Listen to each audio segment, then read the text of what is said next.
So the guy says, I have only $300 left.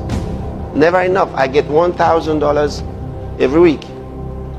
And I'm left with $300 after all other payments are made, and we have to operate with this $300. The other guy says it's 45,000 naira I'm left with, and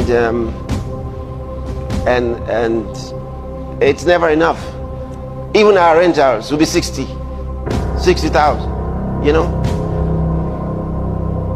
it depends on what your understanding of money is. And hear me, the reason what I'm sharing with you now is so important is this: all your life, no one might have taught you about money. At home, your parents, they've never taught you about money. So what you may have learned about money would be what most people know about money. But most people are poor by the records. Therefore, what most people know about money helped them to be poor. So, to be different, you must know what the few people who are not poor and do far better and are prosperous know about money. So there's got to be a difference in your attitude to it, your understanding of money. Okay. First things first. Money is only a seed. And in reality does not exist. Now. Imagine you writing this in your notes and somebody has written this, will think you're crazy. So please be careful. It exists in the mind of the poor.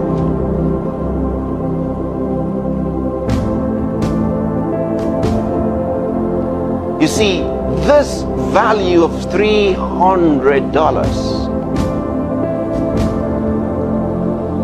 exists in the mind of the poor. Why is he poor? Because he was raised poor. He was raised to think that way. He was raised to function in poverty. So he has a value for this $300. And so he calculates all that he can do, and $300 not enough. And since it's not enough, he wonders, what can I do? What would I do with my life? Never enough. Because in his head, this 300 keeps spinning. He's got $300. This is his understanding. This is his limitation. And because this is his limitation, he cannot go beyond $300 in what he does. His only option will be one of two things. If he's going to do more than $300 could ever do, one, he's going to have to beg, or he's going to have to borrow. And for both, he presents himself as a guy who is really in need, because he's really in need. You see it? That's the life of most people. And that's why it's easier to keep back this $300 and whine and grumble than to let it go.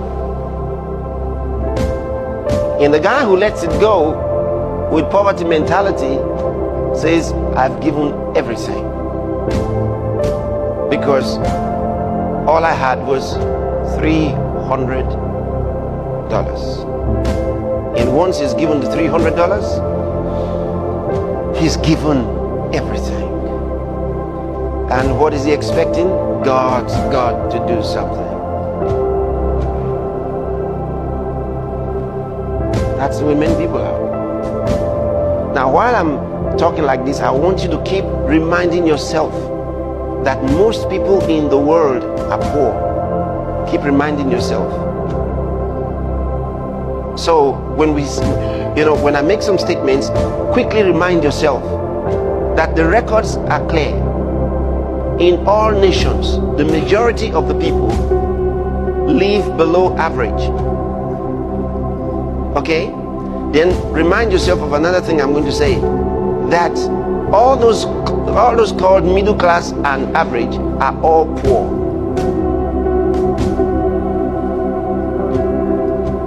Mark it. So while I'm talking, if I make some statements that startle you, quickly remind yourself that majority of the world are poor, including those called middle class.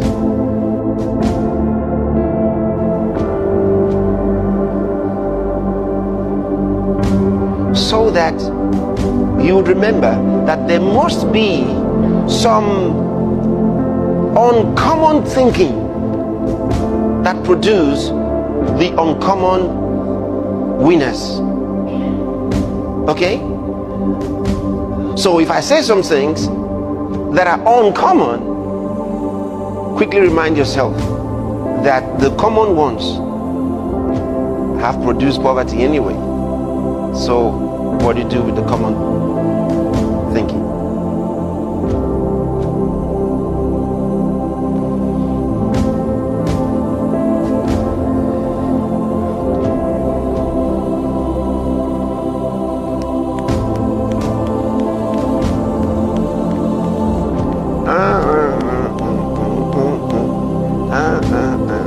Are you listening? Tell you a little story. Years ago, I was still just